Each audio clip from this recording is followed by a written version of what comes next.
Okay, let's dive straight into this. Welcome to today's Explainer, where we are tackling an absolutely crucial area of the Cambridge syllabus, specifically for the Information Technology 9626 AS and A-Level course. Today, we are going to completely deconstruct Topic 5.1, Preventing Misuse and Network Security Measures. But listen, we aren't just going to look at the dry theory today. We are going to look at the exact insider blueprint for how examiners actually assess your knowledge. Think of this like being a cricket captain. You need to set your field, read the bowler, who in this case is the Cambridge examiner, and strategically score your runs, which are your marks. If you want to achieve top marks and truly master this topic, you are in exactly the right place. To help us out, I want you to imagine two typical students sitting this exam. First, we have Alex. Alex overloads every answer with raw, memorized facts, but includes zero actual analysis. Then we have Sam. Sam rushes through the paper, completely missing the specific command word requirements of the questions. Over the next few minutes, we're going to look at their flawed answers, break out the red pen, and show you exactly how to transform those responses into perfect scores. So let me start with a critical question, and it's one that might hit a little close to home for some of you. Why do students consistently lose easy marks on network security measures? Topic 5.1 is highly foundational. It's the bedrock of IT. Yet year after year, candidates leave extremely valuable points sitting right there on the table. It's not necessarily because the technology itself is too complex to understand. You all know what a password is. Instead, it comes down to a massive disconnect between what students study and what Cambridge examiners are actively looking for on the page. Take our student Alex, for example. Alex gets a question about data interception and writes a massive paragraph listing every single encryption protocol ever invented. The examiner looks at that and gives 0 marks for analysis, because Alex didn't answer the specific question asked. Sam, on the other hand, sees the word evaluate but just writes a brief description and moves on. Boom, marks lost. We are going to bridge that gap right now so you never make those same mistakes. Now, what's really interesting is that this isn't just my opinion. This is a direct, word-for-word warning pulled straight from the principal examiner reports. Quote, "Candidates consistently confuse key terminology, always define terms before using them in extended responses." This is an absolute examiner alert. It tells us that rote memorization of acronyms is simply not enough. You have to clearly define your terms to prove your foundational knowledge before you start building complex arguments around network security.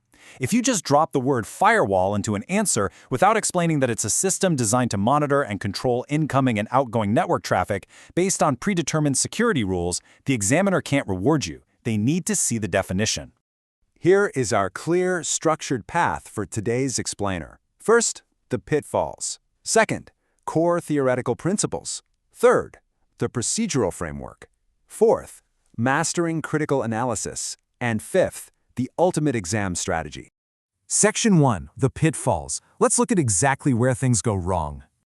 Before we continue, subscribe to our YouTube channel, Ace the Exams, at acetheexams_IGCSE to excel in your Cambridge examinations. Click that subscribe button and hit the bell icon right now. Okay, the crucial point is this. According to the principal examiner reports, these are the top 3 mistakes candidates make when tackling 5.1 Preventing Misuse. First, students forget to include the proper format. Second, they failed to check their format and presentation before moving on. And third, and this is a massive one, they provide generic answers that are not specific to the context given in the question. Examiners aren't just looking for textbook facts. They want to see if you can apply network security measures to the specific business or scenario they've described. If you ignore the context, you lose the marks. Simple as that. This is where top students use the PEEL framework. Point, evidence, explanation, link. You make your point about a security measure. You provide evidence from the specific case study provided. You write an explanation of how it works, and you link it back to the question. Alex and Sam completely skip the evidence and link stages, which is why their answers fall flat. Section 2, core theoretical principles. Let's build the right foundation. Cambridge candidates must demonstrate a mastery of fundamental principles, but what does a top-tier student actually look like on paper? Well, the syllabus clearly defines a top-performing student as someone who exhibits a connected, conceptual understanding that is transferable to unfamiliar contexts. The absolutely key word there is unfamiliar. The assessment objectives for Topic 5.1 target 3 distinct cognitive domains: knowledge, application, and analysis. You have to take what you know about proxy servers, biometric access, or symmetric encryption and apply it to a brand new, completely unfamiliar scenario you've never seen before. When we take Sam and Alex's original flawed answers and apply this principle, the transformation is incredible. Instead of just listing facts, they start diagnosing the unfamiliar business scenario like real-world IT consultants. That is what gets the green check marks from the examiner. And this brilliantly illustrates how you build that deep conceptual understanding. The theoretical architecture of network security measures rests heavily on three pillars: precise definitions, causal relationships, and integration with other syllabus areas. You need to explicitly explain why one security measure causes a specific, positive outcome for the network. For example, you don't just say use anti-malware, you explain the causal relationship. Implementing behavioral-based anti-malware causes quarantine of suspicious executable files, thereby preventing zero-day ransomware attacks.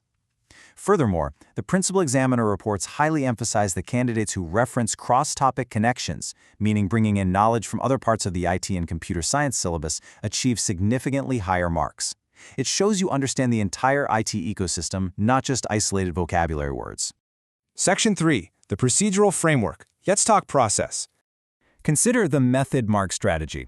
In these Cambridge exams, marks are heavily awarded for the process, not just the final conclusion.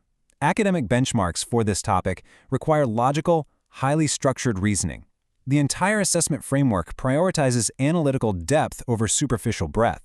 Showing the examiner exactly how you arrived at your network security recommendation is just as important, if not more so, than the recommendation itself. When our student Sam rushes through a question, they skip the method entirely. They just jump to the end and say, the company should use a VPN. Okay, but why? What was the process of elimination? Without the method, you get no method marks. Stop scrolling. Subscribe to our YouTube channel Ace the Exams at acetheexams_IGCSE to excel in your Cambridge examinations. We've helped thousands of students improve by 2 to 3 grade boundaries. Join them right now by subscribing to at acetheexams_IGCS and turn on all notifications so you never miss our weekly exam strategy sessions. Let's see how this builds into a repeatable winning sequence. To guarantee those method marks, systematic processing within Topic 5.1 must follow this standardized sequence. Think of this as the computer science success blueprint. Step 1. Identify the key elements from the provided texts or tables. Step 2. Apply the relevant security principles. Step 3. Execute your analysis with clear working. Step 4. Verify your results. And Step 5. Present your final answer in the appropriate format. If you make this sequence a daily habit, you will systematically extract every possible mark from a complex problem. You are basically forcing the examiner to give you the grade. Speaking of that final step, presentation of information in 5.1 follows very strict conventions. You must use proper headings, correct terminology, appropriate formats, and clear annotation. Remember the top examiner pitfalls we discussed earlier with Alex and Sam? This is exactly how you avoid them. Practical application in network security measures is all about developing professional skills. If you format your answer poorly, or if you use sloppy, informal terminology, you signal to the examiner that you lack professional IT rigor. Now, let's turn this into an interactive workshop. Imagine I've just put a complex data table on the screen showing a company's network access logs. Let's do a data scan challenge. I'm putting 60 seconds on the imaginary clock. Your job is to extract the core trend. Are unauthorized login attempts happening outside of business hours? Are they targeting a specific server? You have to scan, identify the anomaly, and use correct terminology to describe it. Time's up. If you said hackers are trying to get in, you lose marks. If you said there is a pattern of brute force authentication attempts targeting the database server outside of operational hours, you secure the bag. Section 4. Mastering critical analysis. This is where we separate the good from the great. So what is the fundamental difference between an average answer and an excellent one?